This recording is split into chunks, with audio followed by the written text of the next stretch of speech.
Hey there, and welcome to FreeThinking Ministries podcast, a podcast where we want to encourage people to reason together by applying logic and sound theology to all aspects of life. I'm your host, Josh Klein, joined by President of FreeThinking Ministries, Dr. Tim Stratton, and we have a great show for you today. I'm actually really excited about this.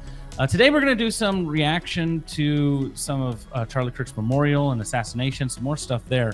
But we're also going to do that in light of a good friend of the ministry, a place that you've actually been a part of, Tim, in Ratio Christi. Dr. Corey Miller, we're going to have him on to discuss a book that we'll be releasing. And we're going to talk about the date later because I think, wow, that's awesome what's going to be happening with that. But that's what we're getting into, so let's get into it.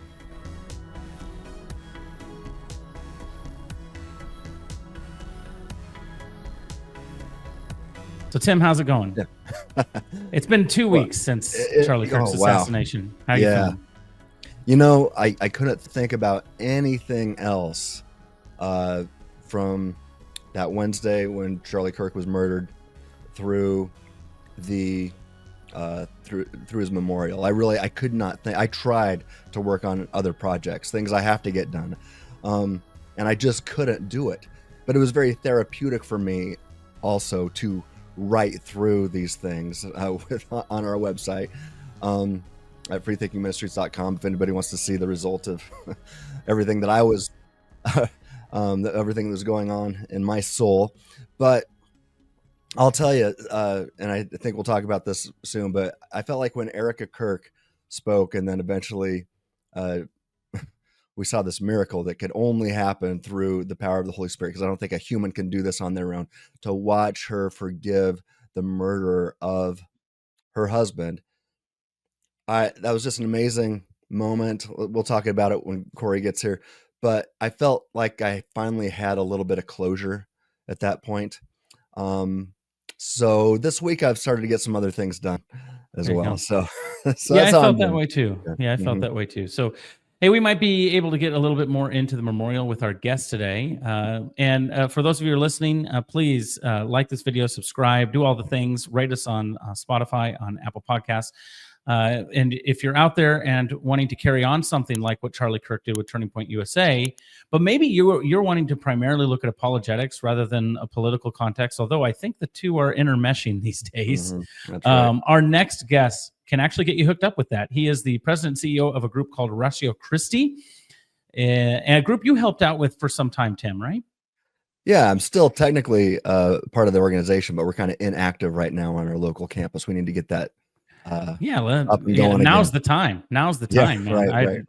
Now's the time. So Dr. Corey Miller has 3 master's degrees and a PhD from the University of Aberdeen, and he has written a book that comes out here soon. It is called The Progressive Miseducation of America, Confronting the Cultural Revolution from the Classroom to Your Community.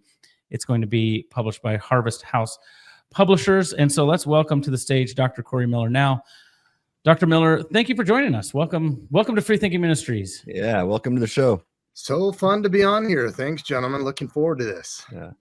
Well, you've just been a great friend over the last few years. I've loved our conversations, whether in person or a couple phone calls even, and just have grown so much with even the things you put on Facebook, which even yesterday, I was working on a Facebook post. Then I go and I'm looking around and I see yours come up and I'm like, oh, I've got to quote Corey here and quote Piper, who you were quoting as well. And I think both of our Facebook, they just kind of took off and went viral as far as I'm concerned, as far as my stuff goes. And I think a lot of it is because I quoted you, but you do awesome work. You know, I had something unique happen to me yesterday. My wife got a little bit upset with me, and it's because she got unfriended because of one of my Facebook posts. Yep. Same thing is happening over here with my wife. A couple of months ago, my own wife unfriended me. Oh. Yeah. Sometimes you've asked me, why don't you put that public? And I'm like, I don't know if I can. Yeah. Yeah. Oh, wow. So we're going to get into your book, but I do think obviously the world is still reeling from the assassination of Charlie Kirk, the memorial service. what were some of your takeaways, maybe from the memorial service or both, that our audience can glean? Did you watch it, first of all? How much did you? I didn't watch all 6 hours. I watched bits and pieces, but I watched most of it. There were a couple of speakers that I thought, okay, that's a little cringe, a little over the top. Oh, is that Trump you're talking about? No. No. The misplacement of Trump, if they had made him go anywhere else in the program, it would have been much better, putting Erika last. Yeah, definitely. But there were a couple of people that spoke, and I thought, they're really trying to fit the pattern, like Hindu Tulsi Gabbard, right? Democratic presidential candidate that's moved over to the Republican Party on the presidential cabinet. RFK, same thing, Democratic presidential candidate moved over onto the Republican cabinet, which really tells you, one, what's happening in the culture, in the political culture. You're getting the Republican Party becoming the American Party represented the last 25 years. The Democratic Party seems to have been taken over largely by Marxism. And so it's not a liberal party anymore. That is one part that I took Trump to task on yesterday at the memorial, is that he wanted to call them not progressive, but liberal. Aren't liberal. It's illiberal. And I just think a lot of people really haven't seen yet what is happening in this cultural revolution and what really is behind Charlie Kirk's assassination. There is a lot of ideology that's happening that can explain how we are in this revolution. And some of the top people in politics still don't get the depth of what's going on. I thought the same thing when the president said that it's not progressivism, it's liberalism, right? Those were the words he used, right? And I was like, no, it's liberals are our friends. Leftists, these woke leftist progressives, they're the problem. And I usually use the term left with the capital L, or to provide clarity, I'll say the woke left, and then I'll note that it's the woke left that has hijacked the Democrat Party. So the party that used to stand for liberalism now stands for woke leftism, which is Marxism, maybe on steroids. What do you think about that? Yeah, and you guys have written about the incompatibility of being a Christian and voting Democrat. Yes. My son actually did an internship with the Washington Examiner last summer, and that was the title of his article, and it had several 100,000 hits. Oh, really? It was his biggest one. Because a lot of hate and a lot of love. Well, we got the same thing. That's right. But I mean, I got kicked out of my church for it, Corey. So you did. You did. Absolutely. And I want to thank you here because you were aware of that, and you actually wrote backing me up for the stand I took. I was arguing that it's impossible for an informed and consistent Christ follower to align themselves with the modern day Democrat Party, because it's no longer the party of JFK or even the party that initially elected Obama. No, I was going to say, not even Bill Clinton. It's completely changed and shit. Did you see, Tim, our friend Mike Winger recently came out and said the exact same thing. Oh, did he? On Twitter, said if you're a Christian, you shouldn't be a Democrat. Well, I missed that. I was actually texting with Mike a couple days ago. We were talking about Charlie Kirk being a martyr, because there's a lot of people saying he was. We'll get to that soon. But I didn't know about Mike's. So I said, Tim and I were ahead of the curve on this, and we got in trouble for it. But I'm glad other people are catching up. Unfortunately, it took the assassination of Charlie Kirk. Probably, obviously, the most poignant part of that memorial, at least for me, was Erika. Absolutely. And her speech. I posted something almost immediately after, even before she forgave the shooter. I said, Erika just got up and made a plea to discipleship. Like, all these people preach the gospel, which was great. And then she got up and said, hey, you need to mature in your faith. I thought that was like, I think she said something like, don't let the seeds that have been planted go unwatered or something like that. But then she puts the cap on top of of forgiving the man, and I think it just puts the it juxtaposes the left's worldview with the Christian worldview. Mm-hmm. It highlights that. I mean, that's what you're doing in your book too. How did you feel the same way? How did you take that moment? Yeah, it just first of all, it was profound. Her speech was phenomenal, and it reiterated the sentiment that I think a lot of us sense too, that within, even Charlie Kirk's movement, which a lot of people confuse and think that it's a Christian campus ministry. Yeah. It's not. By his own admission, by the way it's designed, by its mission statement on the website, it's a political organization. And moments before his death, not only did he talk about trans school shooting, but probably 5-10 minutes before that, he addressed the question of Mormonism, which is my background. Yeah. And so I was waiting to hear what he said when he said it. And he made sure that the audience could see that there's a distinction there. But then he also said, but I'm not one of those that hates Mormons. Half my staff are Mormon. Whoa, I think he was exaggerating. Right. The point that I'm friends with Mormons, and TPUSA has atheists, libertarians, Eastern Orthodox, Catholic, Mormon, Christian, agnostic. It's a largely conservative political organization focused on limited government, free speech, free market economics, and things like that. But Charlie and his wife really, the memorial really brought it to bear, because he increasingly was sharing his faith and wanted to be known by his courageous faith at the end of the day. Even though TPUSA is a political organization and TPUSA faith is the religious side of it, geared more toward churches, you could see it increasingly coming out in his messaging, and clearly in hers. And in the memorial service, where it totally made sense, where is Charlie now? And looking at things from an eternal perspective, that's what was guiding everything that he was doing. He started out with this zealous, conservative political thinker and as a Christian, but over time, it was clear that his Christianity became front and center for him, but his vocation was politics, which is a subset of ethics. And then you're going to make the connection between your Christian faith and how it's lived out in the public sphere. Yeah. Why do you think it is that? Well, let me ask you two questions. Number one, do you believe that Charlie Kirk is a Christian martyr?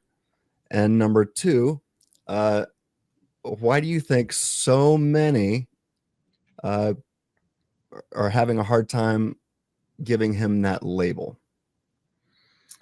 My first experience with that, having someone ask me that, was by my pastor. Called me up. He's in a different state. He's been my pastor for a quarter of a century. He was going to write on it, and I said, I don't know. Your associate pastor, I think I agree with him more. He's a martyr, but I don't know if he's a Christian martyr. He's a Christian who is a martyr, but it seems more like a political martyr. And then I remember, reflecting on it, and then you guys sent me some stuff that you had written on it, and I thought, that sounds right, but there's just something I'm not quite sure. I guess it depends on how you define it, because that was front and center for him, is his faith. Yeah. And the ideology behind the alleged assassin, it's clear that it's political, but it's not just political, is it? Right. And there's a lot of people that hold Charlie Kirk's political opinions. But I think one of the reasons why he was targeted was because out of everybody that is in the news, holding those political opinions, his faith was he was so loud about his faith and how his faith was driving his politics. He started with theology and metaphysics and built his politics on top of that foundation. So, and I sent you this, Corey, but I have a 6-point argument here. Tell me what you think about this. It goes, premise 1, if Charlie Kirk's convictions were rooted in Christ and his assassin acted from hostility toward those convictions, then his allegiance to Christ was the reason he was murdered. 2, if his allegiance to Christ was the reason he was murdered, then Charlie Kirk is a Christian martyr. 3, Charlie Kirk's convictions were rooted in Christ. 4, his assassin acted from hostility toward those convictions. 5, therefore Charlie Kirk's allegiance to Christ was the reason he was murdered. 6, therefore Charlie Kirk is a Christian martyr. You think that's sound? It seems to be. I don't, on the face of it, I don't see any disagreements with it. No. So what do you think? A lot of people do have a problem. I mean, look, I think there's and I wrote about this in my Facebook post yesterday. There's a lot of never Trump Christians who I think, and I used to say this as a joke, but now I kind of think there's something to this. The people suffer from this TDS, this Trump derangement syndrome, which, again, it started as a joke, but now I sit back and I'm like, no, I don't know if I can reason with you anymore, because there's so many people that seem to be never Trump like this, that cannot accept the fact that Charlie Kirk was martyred for his faith because he also helped get Trump elected and has now, in a sense, become the de facto leader of the MAGA movement. I think more so than Trump himself, at least arguably. So maybe that's why, but I don't know, there's some others that have a hard time with it too. What are your thoughts on that? I think some of them, you're right. The TDS syndrome is real. I was just, looking at a Facebook post by Eleanor Stump. Yeah. And I've had so much respect for her before she got that. By so many other bright philosophers whose intellectual acumen does not reflect their politics. It's like there's a wall there that just stops them from seeing rationality. Another friend of mine, a professor, was trying to convince me that David French, for example, is a conservative. Wow. And that he's pro-life. And I said, he voted for the most pro-death Democratic Congress in the history of American politics. Mm-hmm. How can you say that someone is pro-life? Well, he says he is. Yeah, right. Yeah. But usually we call that, when your practice and your preaching don't match, there's an H word for that. That's right. The H word, Minimally, there's cognitive dissonance between, what we ordinarily would be able to reason to and something else blocking it. And in French's case, I think he just hates Trump so badly that someone who was an ADF attorney is willing to completely go to the other side and vote for a party that's willing to get rid of the Hyde Amendment, willing to have abortion on demand through all 3 terms, including infanticide. And the one issue that probably has, other than Henry Cuellar, who's going into trial in the spring, will probably lose his seat. So you're going to have 100% absolute consensus amongst Democrats in this particular Congress that are pro-choice. That is the one thing that identifies this, that circles the wagon train, that is what it means to be a Democrat, if there's anything, and that is pro-choice. Yeah. So when Christians like him, and again, I'm not going to discount his Christian faith. I remember reading him and watching him and following him in the BC days, before Trump days for him, before he changed when he was an ADF attorney. Something happened, something clicked, and I think his views are just bonkers now, and it doesn't match with his rationality. And I see that with so many Christian pastors and Christian scholars, that their politics tends to drive their new theology. Yeah. Yeah, I think that's good. I want to take a moment to pivot a little bit, let's start talking about your book. But before we do that, the transition from this conversation to your book isn't large to me, because I think your book is actually highlighting the very reason that Charlie Kirk got assassinated. Mm-hmm. You're talking about the young man who killed him. You're talking about somebody who grew up in a conservative home. I've heard he grew up Mormon. I don't know if his parents are Mormon or not. I didn't research that. I've heard different reports on that, but it's pretty Yeah. clear that at least he grew up Mormon. Yeah, and then went to college for just a few semesters, and maybe wasn't radicalized at college. Maybe it was also online in the Reddit. If you've ever visited Reddit, it is the Mos Eisley of the internet. Scum and villainy. Yes, yeah.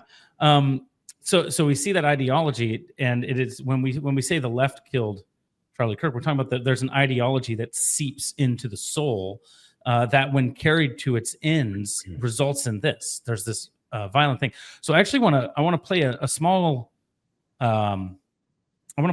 clip of something that I found online.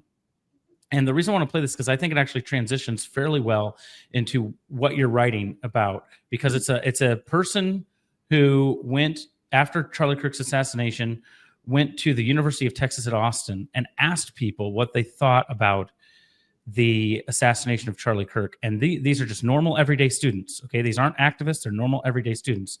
And this is what they had to say. How do you feel? Happy. Goodbye. Wow. Did you see that Charlie Kirk just got shot and killed? That's good. Wow, that's good. That's good that people are getting shot just off a political view. Good that people are dying in America. Did you see that Charlie Kirk got shot and killed today? Yes, I did. How do you feel about that? I don't really have any feelings about it. Who are you? Charlie Kirk got shot and killed today. We're just getting people's opinions. How do you feel about that? Girl, someone had to do it. And that's how I feel at this point in time. But Yeah, I appreciate your honesty. I truly do. So you said someone had to do it. yes. Try not to get all pulled up into that, but he was a misogynist. He was a disgusting person with disgusting beliefs. So if you had a magical wand, a magical button that you could press and keep him from being assassinated, would you press that? No, I think things happen for a purpose.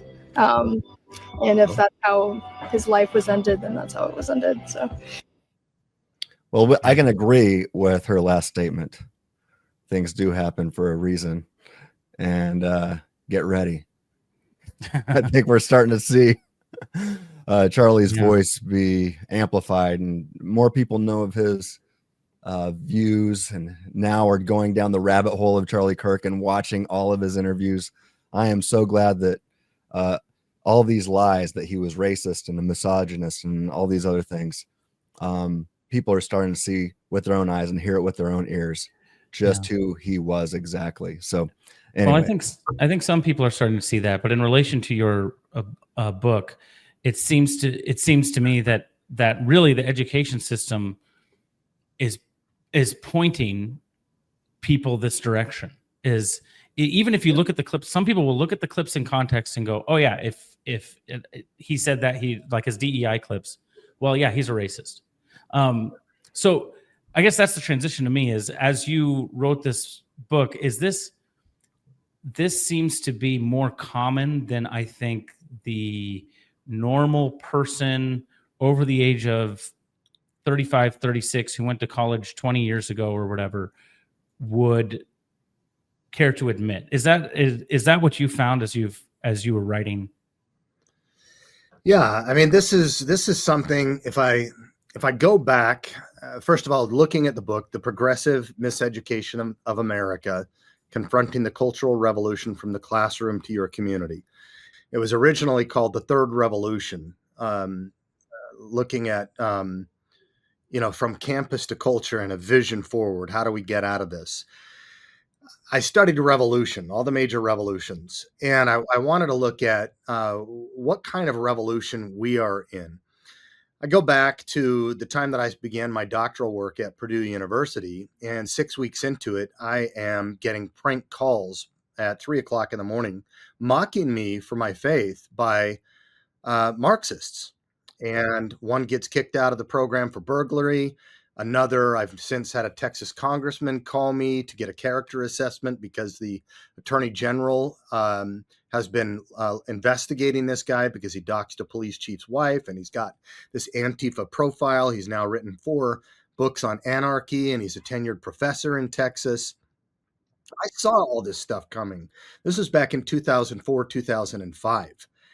And that's why Ratio Christi was one of the first ministries in the country to get anything out in literature on critical theory or cultural Marxism, because I could smell it. I could sniff this stuff out. And fast forward to 2019, I'd lost my first PhD. I'd been canceled.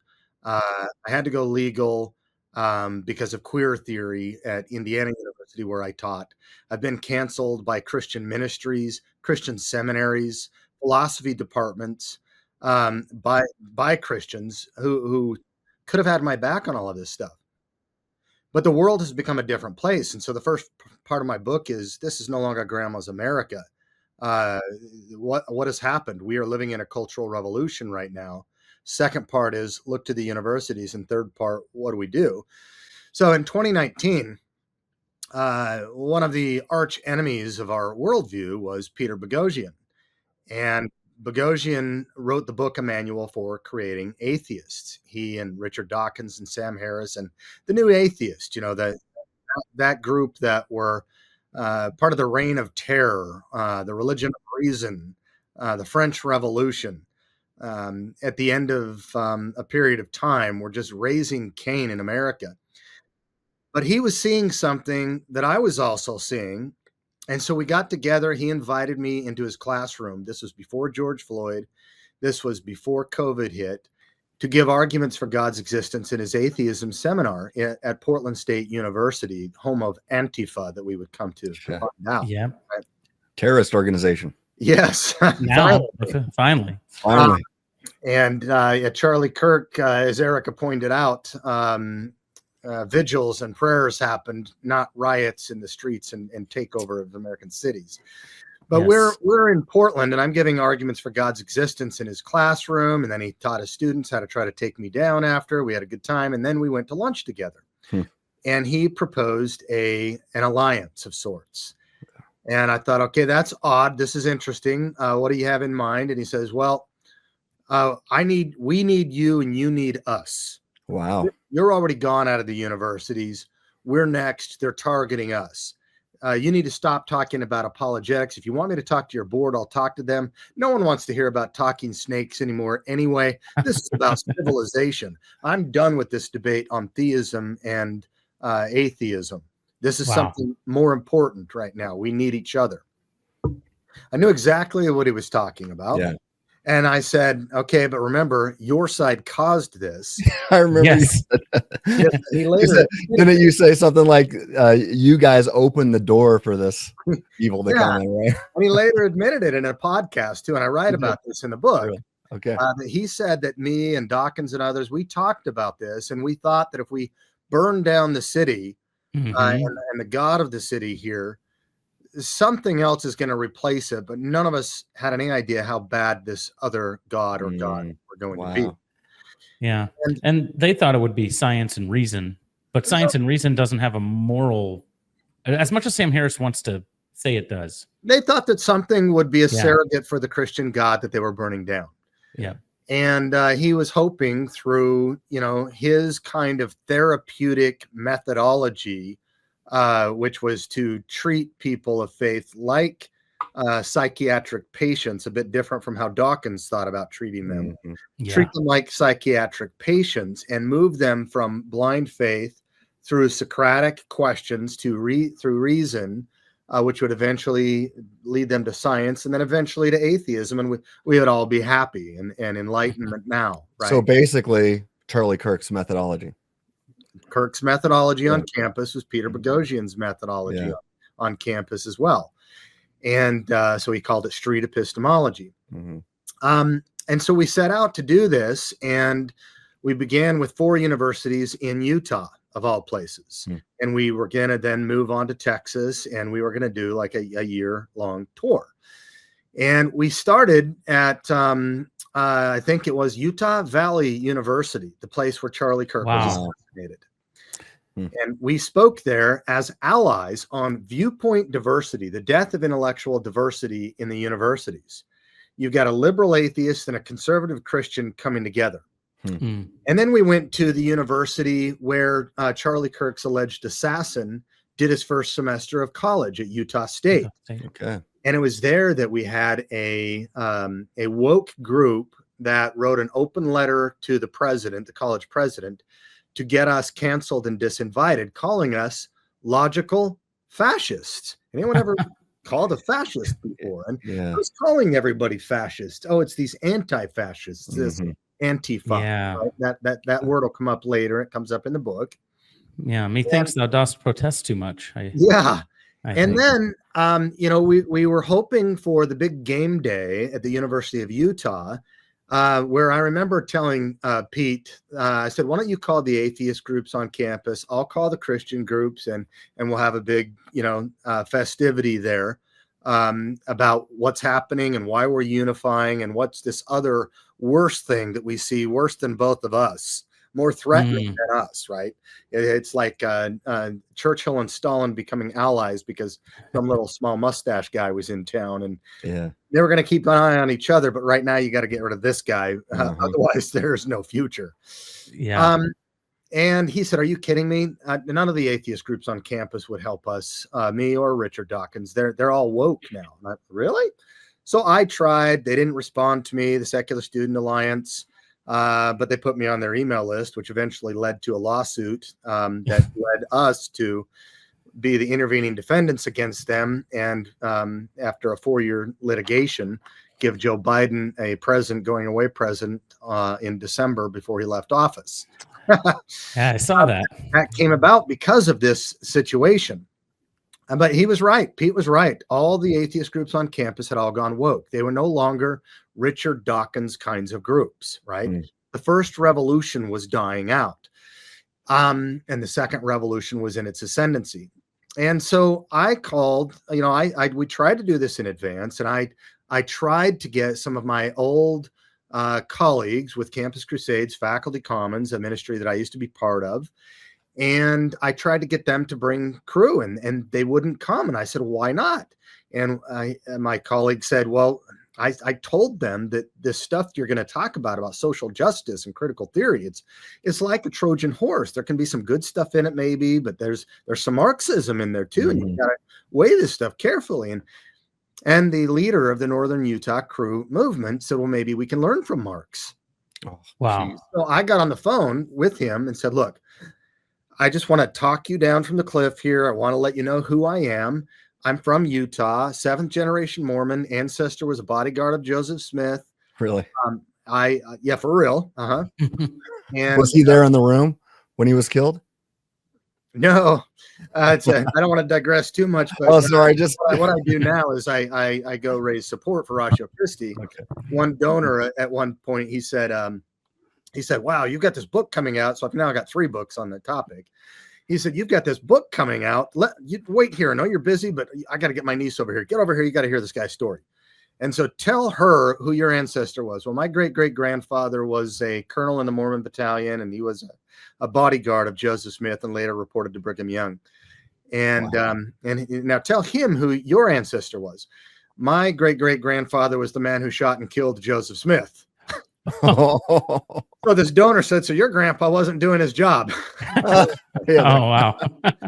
We took a selfie, and sometimes when I'm talking on that topic, I'll show the picture together. And there's a whole story behind that. I don't want to digress too far, but I do write about that in one of my books as well. And so I shared with this Campus Crusade guy my background. And then I said, and I'm also Campus Crusade background with Faculty Commons. And I used to teach apologetics to crew staff. And I just got off the phone last week with the Campus Crusade president.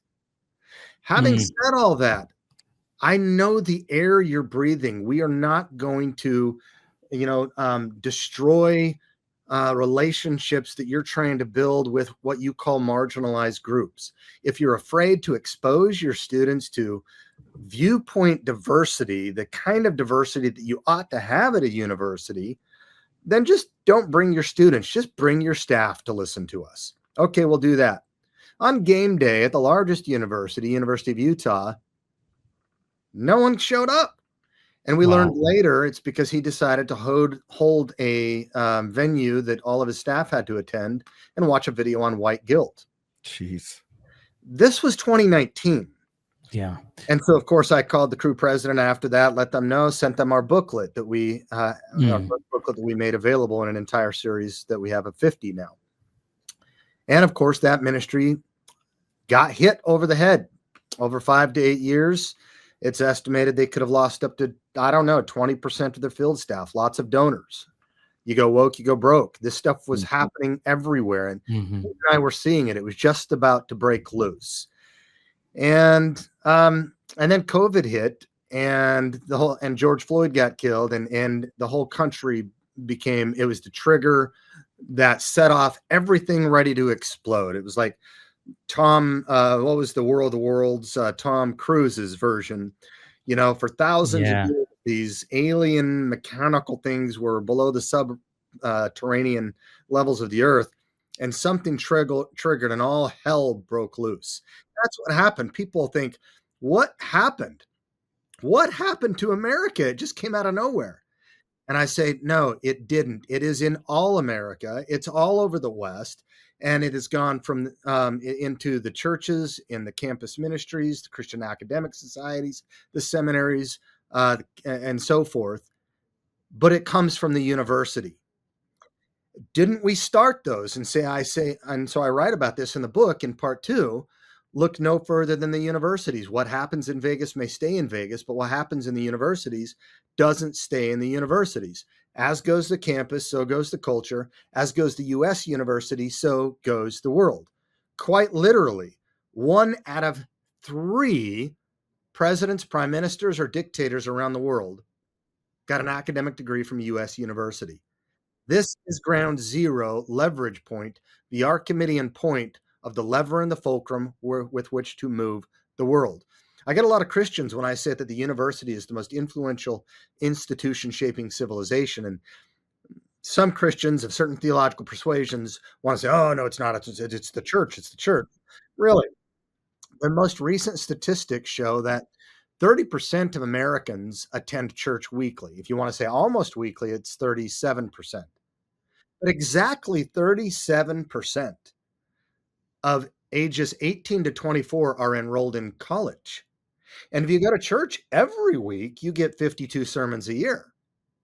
You get 60 sermons your first month as a freshman. Tell me who has the voice. And now look at the demographics about like the radical assassination culture and where it's coming from Gen Z and the young people, and Luigi Mangione, who assassinated the United Healthcare CEO, and how many people, when they did the interviews, were celebrating and sympathetic with the gunman more than the executed. And again, it was Gen Z. The closer you get to the epicenter of what's going on, has an impact downstream. And so in the book, I get into how we lost the universities that we Christians founded in the first revolution. It was 15 years after the Puritans had their Thanksgiving meal that they launched Harvard. And for about 200 years then, almost every president of every college and university in the country was a member of the clergy and would do the capstone course their senior year on moral philosophy. Up until 1840, and then up until 1880, church and chapel attendance were still required. But what happened between 1880 and 1930, the first revolution? We didn't have any PhD programs.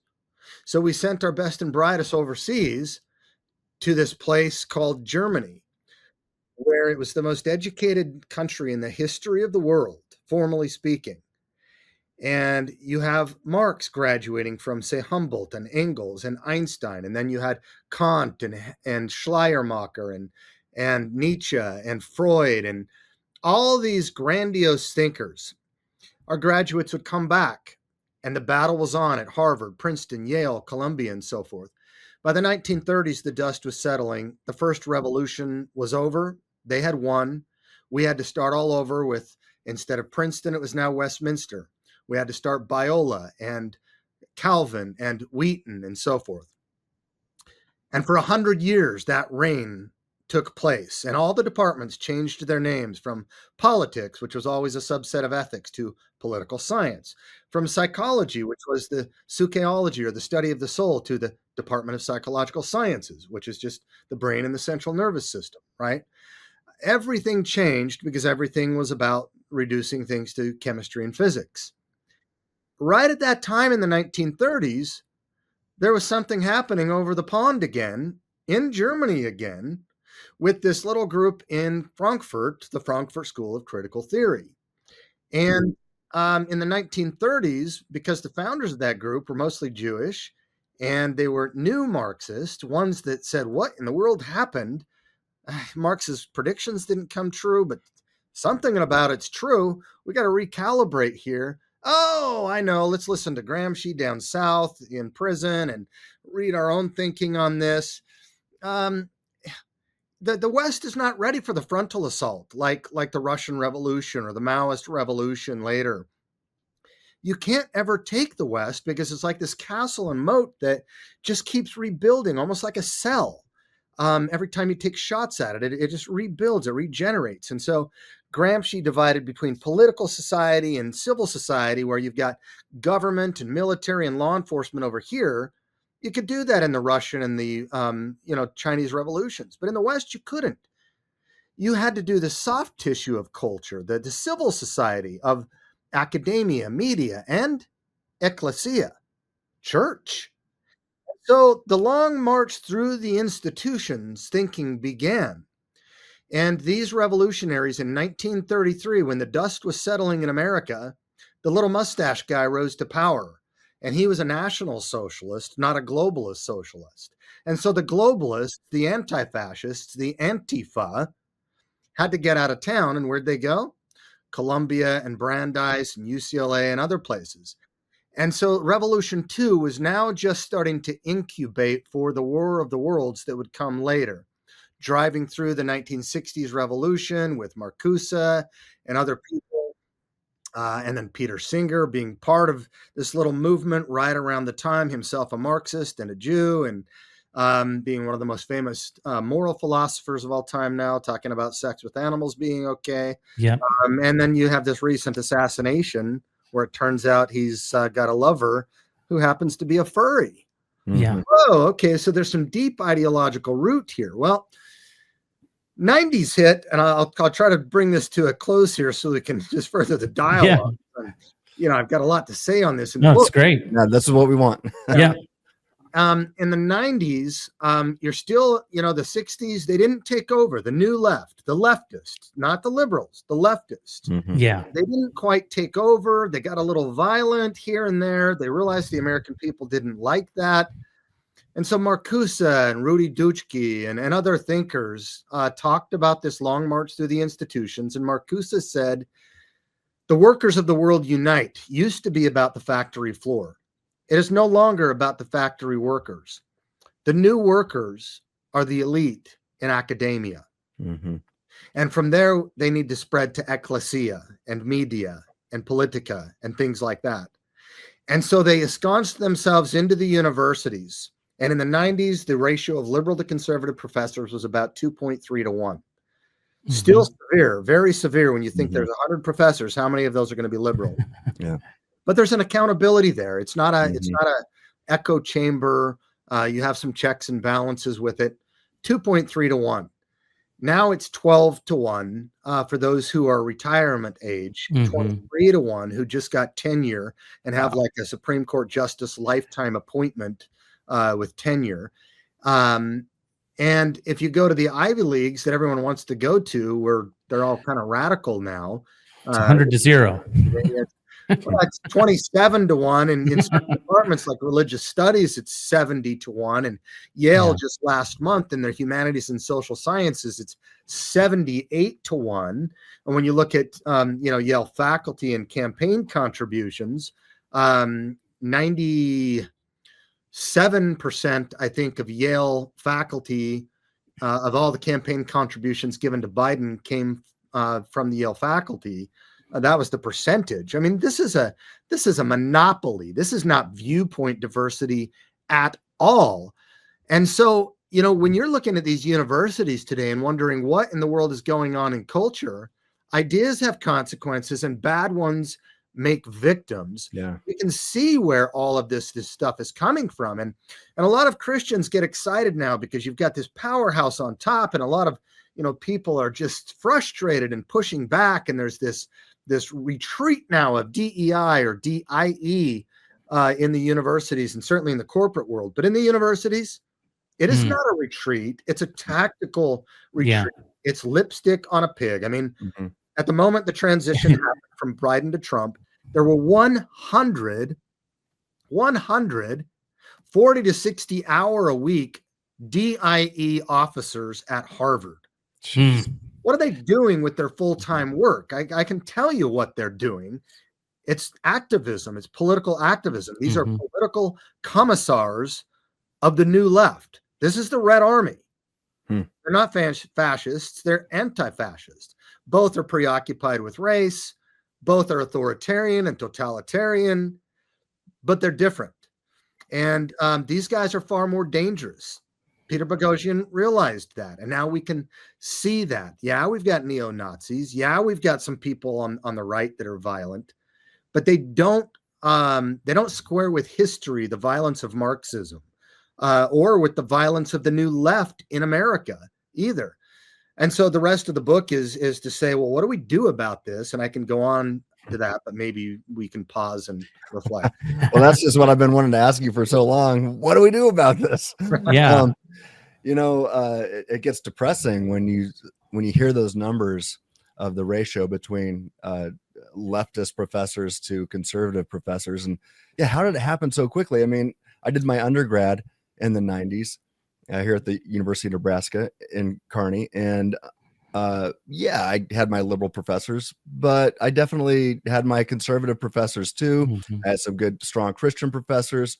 Even some of my liberal professors, they weren't leftists. And they probably still would have even called themselves Christians. And we all had good exchanges. I would have fun disagreements with them. They wouldn't, give me F's for disagreeing with them. In fact, even when we had big disagreements, I'd still often get a good grade.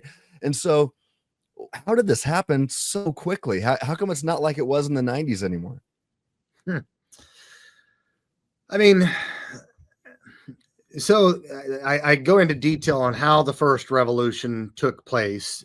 Some of it was practical, sympathetic. The notion of secular university wasn't atheist university. It was simply non-sectarian. It was non-Presbyterian, non-Baptist. They wanted to reach the whole community. But when this second Revolutionary Guard took place, and this is where Peter Boghossian admits that they had kind of laid the groundwork for it, at least in the public sphere, and created the prime opportunity for the trigger that made all hell break loose. It was already incubating before Peter Boghossian and I even were born, based on the history, but it wasn't primed yet. The media took roles in priming us for these racist ghost chasing events that we were doing way back when, BLM first started in 2015, I think, and Jussie Smollett, and there's a noose on campus. It turned out all of this stuff, the media propagated it, academia theorized it, and the political elite politicized it, and everything was primed. And I think once the COVID hit, and you're ready for authoritarian control, and then you've got George Floyd. And what the left operates on, and this is all this talk on empathy, toxic empathy, and so forth. Empathy never made it in. I did my dissertation on virtue ethics with Aristotle and Maimonides and Aquinas. Empathy was never in the list of any virtues, and certainly not toxic empathy. But What is this? Well, it's the ability to feel pain, empathos, right? The left works on this. It's Nietzschean, who was an early critical theorist, if you will. The resentment, the greed, not the greed, but the envy of those who have. And so in the classical system, you have the haves and the have-nots. But with cultural and postmodern Marxism, I need to add something there. The reason why I say this second revolution is postmodern cultural Marxism is because right after the Axis powers of the socialists, the globalist socialists, the Marxists. So you've got Gramsci down below in Italy, and his views got mediated into the Western world by a Marxist professor right here in Indiana at Notre Dame, Joseph Buttigieg, father of Mayor Pete. Really? Queer critical theory there. Mm-hmm. He was president of the International Gramsci Society. It spread there. And you've got the Frankfurt School of Critical Theory. And then about 15 years later, if we can call it the Vichy government, part of the Axis power spread, 15 years later, after the initial cultural Marxists, you have the founders of postmodernism like Foucault and Derrida and Lyotard and so forth. You would think with those guys, they're sort of relativist, right? Postmodernism is kind of relativism. So you would think all their thinkers are, oh my goodness. I have another interview coming up. Right? Oh, Really? That's right. Yeah, I was trying not to interrupt because I was like, I think we might be going over time here. Yeah. Yeah, definitely. Yeah, let's have you back when we can. All right, we had to kind of cut out there for a second because Dr. Miller had another interview to do. He was so gracious with his time. He was just going. It was very good. It was like a college lecture that we could have. You can check out his book his book about really the takeover that the left has done of the institutions and the what we can do about it. It's called The Progressive Miseducation of America: Confronting the Cultural Revolution from the Classroom to Your Community. We will do a part 2. We verified that with him at the end of that conversation. But this was about an hour long anyway. So what I would love for anybody watching this, when this is go, if anything he said stuck out to you, why don't you write it in the comments as a question, and we can get that question in the next interview that we do with him. And we'll also have links to his books and stuff like that in the future as well. Tim, are there any, let's get some closing thoughts here. Are there any closing thoughts to like just the things that he had to say? To me, it's like linking. I haven't done as the extensive research he has, but a lot of that stuff wasn't new to me necessarily. But it was just linking all of this stuff to the seminal moment 2 weeks ago, right? Mm-hmm. So, yeah, what do you think of that? Like, I was like, man, it just links. Yeah, it sure does. I mean, you and I have been vocal using our small platform to yell as loud as we can to warn people about Marxism infiltrating the Democrat Party, infiltrating the college campuses, infiltrating the church. We have been speaking to this for quite a while. We've seen it coming. Dr. Corey Miller, however, he laser focuses on this. This is his specialty. And so I'm just so thankful to have him on our show. This episode, he really showed the problem and talked about how it happened. Part 2, he's going to say, okay, what do we do about it? How do we actually fight in a way that honors Christ and fight this Marxism? It's, I've said in some of my articles before, I'm not just, I agree that we should be anti-fascist, but we should also be anti-Marxist. So I like to call myself anti-Matha or something like that. Could sound weird. Yeah. and anti-Satan. So we could be anti-Mufasa. Anti-Mufasa. Yeah. That's good. And we have another friend, Dr. Owen Anderson, who is on the front lines at Arizona State. We've had interviews with him as well. What I want to say to anybody watching this is, this might seem like ivory tower, pearl clutching You elite academics having these conversations. This doesn't have real world implications, but it does. And we saw the real world implications 2 weeks ago at Utah Valley University. Yeah. And I just want to say, this is actually what cultural Marxism, critical theory, critical race theory, all it does is breed violence. 2020, critical race theory bred violence. Critical queer theory, which is where Tyler Robinson got his philosophy from, it breeds violence because what it does is it sets up a matrix. What Dr. Miller was talking about, it sets up a matrix through which you can view the world as enemies and friends, and make those distinctions based on how I identify, how I feel oppressed. And so if I feel oppressed by you, then I need to take you out. And so this is important. And I just want to say, and I don't know, Tim, I've kind of avoided talking about the church sometimes in some of these things, because I'm like, that pastors have it hard, and I totally agree with that. Pastors have it hard and difficult. Yeah. But I think pastors, what has really highlighted itself for me in the past 2 weeks, and I already knew this, but I think it's been majorly highlighted, is most pastors have no idea. Yeah. They have no idea. And then they get pulled into this empathy trap. Yeah. That says, oh, it's hateful for you to preach this way. And they go, oh, well, I don't want to be hateful. I'm a Christian. Like, I don't want to be hateful. Yeah. And they fall into this trap where I remember sitting with the pastor and looking at a sermon. I think it was out of Galatians. And I said, you're preaching critical race theory here. He was like, no, I'm not. I'm not preaching it. And I said, no, you are. Like, you have to realize that's what the person hears in the pew. They're gonna hear it. Now, I'm against racism, but critical race theory is a racism of a different sort. They've completely redefined the term. Which brings me to my final point. If you're watching this is released this Thursday. You should be watching this on the 25th, which means next weekend is Sound Faith Conference. And we want to invite you to the Sound Faith Conference in Omaha, October 3rd and 4th. If you have a friend that's been struggling with faith, a friend that's been struggling with these topics, invite them, get them to Sound Faith Conference, message us, contact us for them. If money's an issue, we would love to try to help you out that way. Get plugged in. I'm going to be doing a breakout session on how cultures change. And a lot of it has to do in definition of terms and words, exactly what Dr. Miller was talking about. So Sound Faith Conference, make sure you check that out. Tim, any closing words?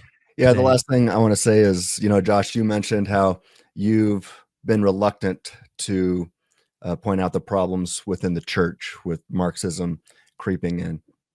And ultimately, I'd say that's what got me, that's a big part of what got me kicked out of my church, is I saw the Marxism creeping in and infecting the minds of really good friends and brothers and sisters in Christ. And I saw it. And it just got increasingly hard to reason together, as we're commanded to do in Isaiah 1:18. Yeah. And I want to be clear, I want to be clear. I've pointed out Marxism creeping in the church. I think what I was trying to say was I've been reluctant calling pastors out. Like, well, yeah. And I think that's, and I have called pastors out. Yeah. Yeah. And even pastors who I still consider to be dear friends. I don't do it because I'm mad. I do it because I love them. Right. And I love the church. And as Dr. Miller just explained, he said a college student, what did he say? Like 30 some percent of 37%, 37% of guys people between the age of 18 and 24 go to college. Okay. Yeah. Of those college students, only 37% of them go to church on a weekly basis. Is that right?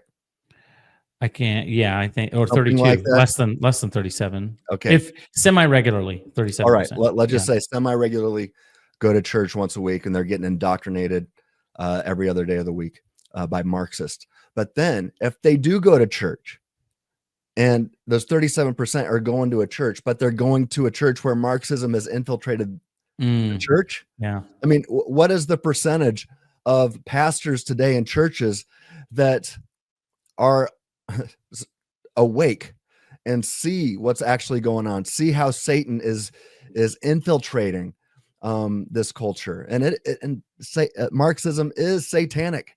It is it's straight from the pit of hell. And that's why it deserves to be preached against from the pulpit. It is evil. And pastors, as I've been saying for over the last year, pastors are called to be shepherds. That means you protect your sheep. That means you've got to be aware of the wolves that are out there going after your sheep. And so, yeah, like you said, Josh, being a pastor is hard. Well, guess what? You weren't called. If you're called to be a pastor, you weren't called to have an easy life. And so if you're called to be a pastor, then suck it up because it is hard and you need to do the hard work. It's hard to be a pastor, but you are called to do the hard work. And so don't be a church that is going to facilitate this indoctrination of young men and women. Be a church that's going to oppose it and stand up for the truth. Yeah, I think that's good.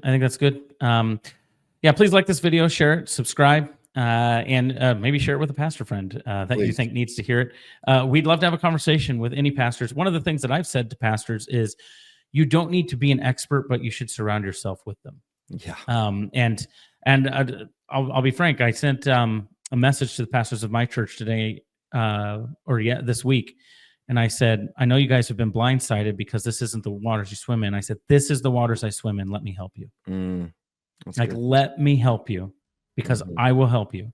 And in fact, I'm willing to take, I was going to say take the bullets, but that might be too, not a good analogy today. Yeah. I'm willing to take that fire even for you, but I don't want to see our church think that it has to make the gospel palatable towards Marxism. And I've seen that now where it's like, well, to get the people who believe in communism saved, we need to say things like, well, perhaps we can learn things from Marx. No. And I used to think, well, Marxism, it's nice on paper, but no, it's actually evil on paper. It's incredibly evil on paper. All of the things about Marxism that they say are good are evil. The idea that capitalism is about envy and about greed is exactly opposite. Marxism is about greed and envy. That's all it is. And it's about destroying people who don't give you what you didn't earn. And we need to fight against that. And if Charlie Kirk's assassination proved anything, it's that third wayism, this idea that we can be politically neutral in this day and age is dead. We cannot. That's what died. Yeah, absolutely. All right. I think that's what we have here. Hey, stay tuned for episode 2 with Dr. Corey Miller coming up soon, where he's going to give us some direction. So if you're sitting there after this and going, oh, this is hopeless. It's not hopeless. We serve a God of hope, a God of truth, a God that stands over King and Lord of all. It's not hopeless, and he's going to give us some direction on that. So please stay tuned for that. God bless you. And as we always say here at FreeThinking Ministries, stay reasonable.